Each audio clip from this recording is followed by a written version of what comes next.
ओम श्री साईनाथाय नमः। ओम श्री साईनाथाय नमः। ओम श्री साईनाथाय नमः। सभी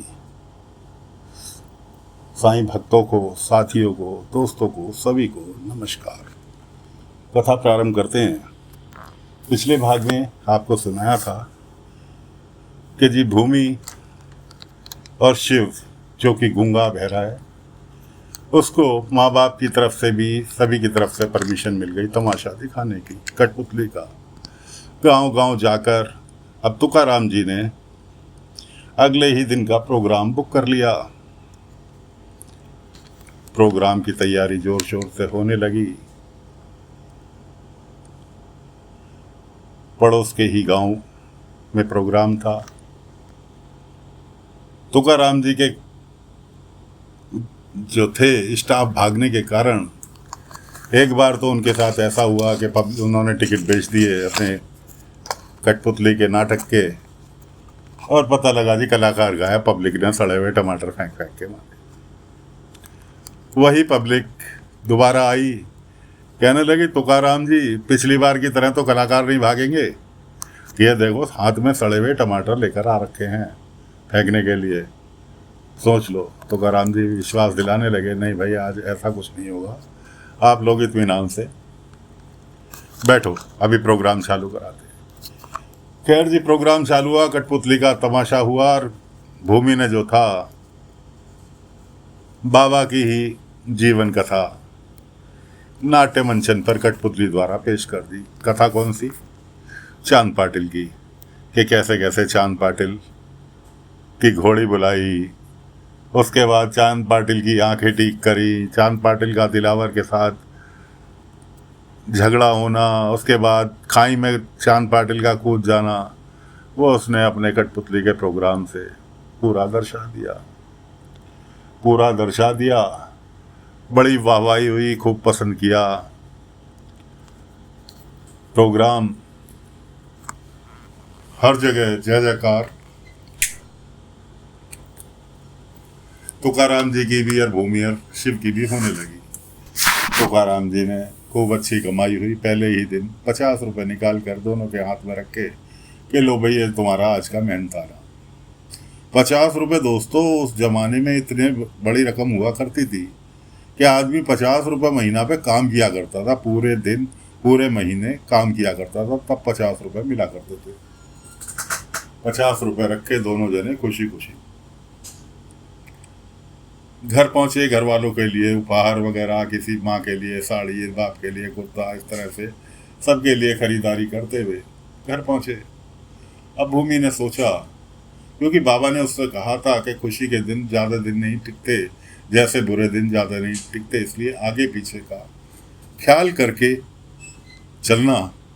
भूमि ने उन पैसों में से कुछ पैसे बचाकर अलग एक डिब्बे में रख दिए, बाकी पैसे अपनी सास को सौंप दिए। एक दिन बीता, दूसरा प्रोग्राम फिर हुआ, तीसरा प्रोग्राम फिर हुआ। इस तरह से वो हर बार पैसों में से कुछ पैसे निकाल के, जैसे 50 रुपये थे तो उसमें से 5 रुपये निकाल के अपने बुरे वक्त के लिए उसने रखने चालू कर दिए। इत्तेफाक से शिव की बहन, जो कि पड़ोस में ही शादी हुई थी, उसने देख लिया, उसे आग लगाने का मौका मिल गया भाई भाभी के बीच में। अब पड़ोस के ही गांव, साकोरी गांव में प्रोग्राम था। सभी गांव वालों के कानों में तो पड़ती रहती थी, भूमि ने आज ये किया, आज का नाटक वहाँ बढ़िया था। भूमि से कहने लगे, क्यों भूमि का हमें भी कभी अपने नाटक देखने का सौभाग्य प्राप्त होगा। भूमि कहने लगी, साकोरी गांव में ही है, कल को सभी लोग आ जाना। खैर जी महिलाएं, जो भी गांव की महिलाएं थी, भूमि की बहुत तारीफ करने लगी, जबकि भूमि बार बार कहती आ रही कि भाई सारा कुछ मेरा किया धरा नहीं है, इसमें शिव का बहुत बड़ा हाथ है। अगर शिव कठपुतली बनाकर नहीं देगा, पीछे के पर्दे डेकोरेट करके नहीं देगा, तो मैं किसके ऊपर कहानी सुनाऊंगी? कहानी भी उसके बनाए चित्रों पर, उसकी बनाई कठपुतलियों पर ही तो चलती है, वरना मेरी कहानी तो बेजान है। वो कुछ बनाता है, मैं उसके ऊपर कहानी तैयार करके आगे प्ले कर देती हूँ, तो इसमें खाली मेरा योगदान नहीं है। लेकिन गांव की बैल बुद्धि लोग कहाँ इस बात को समझें। खैर, भूमि की तरक्की देते हुए भूमि के सास ससुर ने प्रोग्राम बनाया खट मारुति मंदिर में हनुमान जी का प्रसाद चढ़ाने का। तो सभी लोग शाम को मारुति मंदिर में इकट्ठे थे, ये लोग भी आए प्रसाद लेकर। कहने लगे साईं ऐसे ऐसे हम बेटा बहुत तरक्की कर रहे हैं, इसलिए हम चाहते हैं प्रसाद चढ़ा दिया जाए। खैर जी, फिर वहां पर घेर लिया गांव वालों ने मंदिर में, क्योंकि शाम के टाइम आरती के टाइम तो भीड़ हो ही जाती थी। सभी औरतों ने मिलकर कहा कि साईं हम चाहते हैं आज की आरती भूमि करे, क्योंकि जो इसने गांव का सम्मान बढ़ाया है, इसके उपलक्ष्य में भूमि आरती करे। बाबा ने कहा जैसे तुम लोगों की इच्छा। भूमि शिव को बेचारे को एक तरफ पीछे खड़ा छोड़ के भूमि को बुला लिया। अब भूमि चली, दीपक थमाया गया भूमि के हाथ में। तात्या की पत्नी रंभा चली दीपक जलाने। दीपक पहले माचिस से तो जलाए नहीं जाते थे, एक दीपक जलता रहता था, किसी लकड़ी के सहारे उसकी लौ से आग जलाई और दीपक जला दिया। बाबा की कृपा से हवा चल रही थी, वो दीपक जल के नहीं दे। बाबा ने रंभा से पूछा, क्या रंभा, तुम ये दीपक अकेले जला पाओगी? साईं हवा चल रही है। तात्या दौड़ के आया, उसने हाथ लगाया और दीपक जल गया। बाबा ने कहा, तुम सभी लोग भूमि की तारीफ पे तारीफ किए जा रहे हो, तारीफ पे तारीफ किए जा रहे हो, जबकि वो कुछ कहना चाहती है, तुम लोग कोई सुनने के लिए तैयार ही नहीं हो। सब शांत। बाबा के बोलने के बाद तो सब शांत हो गए। बाबा ने कहा, भाई अकेली भूमि का योगदान नहीं है, ये पति पत्नी ने, जैसे रंभा तो अभी तात्या ने आके सहयोग किया जब तुम दीपक जला पाई, इसी तरह से भूमि के भी कार्यक्रम में पूरा पूरा सहयोग शिव का भी है। वो भले ही बोल नहीं सकता, सुन नहीं सकता, लेकिन उसके दिमाग में वो कारीगरी बसी हुई है, जो कि वो चित्रों पर दर्शाता है। और कठपुतली का प्रोग्राम चलते हुए वो चित्र चेंज किए जाते हैं। अगर वो चित्र नहीं होंगे तो भूमि क्या प्रोग्राम दिखा लेगी? भूमि कहने लगी, साईं मैं कब से यही समझाना चाह रही हूँ हर किसी को, कोई समझने के लिए तैयार नहीं। अच्छा, शिव तो इस चीज को समझता था कि भाई जो कुछ कर रही है उसकी पत्नी कर रही है, अगर उसकी पत्नी नहीं होती तो उसके बस का कुछ करना नहीं था। अब हुआ क्या, साकोरी गांव में अगले दिन प्रोग्राम। इत्तेफाक से उस एरिया के कलेक्टर महोदय प्रोग्राम में, उनका बेटा जिद करने लगा, छोटा बेटा था, जिद करने लगा, वो उस प्रोग्राम में आके बैठ गए। प्रोग्राम बहुत पसंद आया कलेक्टर साहब को। कलेक्टर साहब कहने लगे कि भाई मैं तुकाराम जी तुम्हारे कलाकारों को सम्मानित करना चाहता हूँ।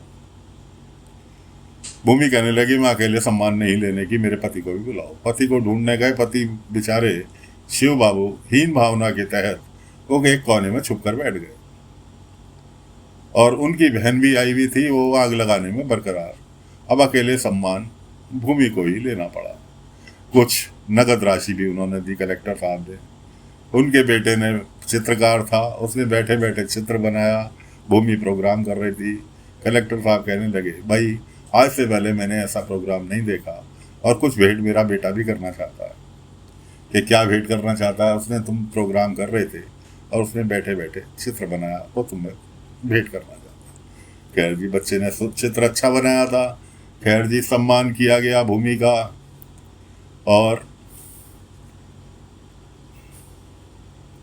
वापस ये लोग अपने घर लौटे। आग लगाने में उसकी शिव की बहन कम नहीं थी, वो भी अपने भाई के भी कान भरने की कोशिश कर रही। देख, पूरा सम्मान उसने ले लिया, तुझे बुलाया भी नहीं, जबकि भूमि की कोई ऐसी इच्छा नहीं थी।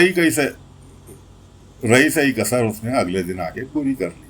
भूमि अलग से पैसे छुपाया करती थी डिब्बे में कमाई के में से। उसने भाई के आगे, जो कि उसकी बहन ने देख लिया था, भूमि को छुपाते थे, वो पूरन पोली बना के लाने का बहाना करके भाई को अकेले में बैठ के पूरन पोली खिलाने लगी। और उसके दिमाग में ये डाली कि देख, तेरी बीवी जो है घर से भागने की तैयारी में है, वो अलग से पैसे जोड़ रही है तेरी कमाई में से काट काट के। हमारे पड़ोस में गांव में एक ऐसा ही वाकया हुआ कि उसकी पत्नी ऐसी पैसे काट काट के जोड़ रही थी और पैसे इकट्ठे हो गए तो अपने पियर जाके बैठ गई। अब तू गूंगा बहरा है तो इसलिए तेरे साथ उसकी मैचिंग बनती नहीं, जोड़ी बनती नहीं, लेकिन वो मजबूरी में निभा रही है। जहां पैसे इकट्ठे हुए वो तुरंत भाग जाएगी। तो शिव ने फिर भी यकीन नहीं करा। उन्होंने कहा देख सामने डिब्बा रखा तुम्हारी अलमारी के अंदर, उसके अंदर उनने पैसे जोड़ रखे हो, तो इत्तेफाक से मैंने देख लिए थे। शिव ने डिब्बा उठा के देखा, खोल के देखा तो उसके अंदर ठीक ठाक बचत की रकम भूमि जमा कर चुकी थी। तो दोस्तों, बाबा के मेहरबान होने के बावजूद भी जब बुरा वक्त किसी का आता है, घर में कलेश होना होता है, तो किसी ना किसी बहाने घुस ही आता है। बाबा कितनी भी मदद कर लें, लेकिन किस्मत की लिखी हुई कोई नहीं टाल सकता।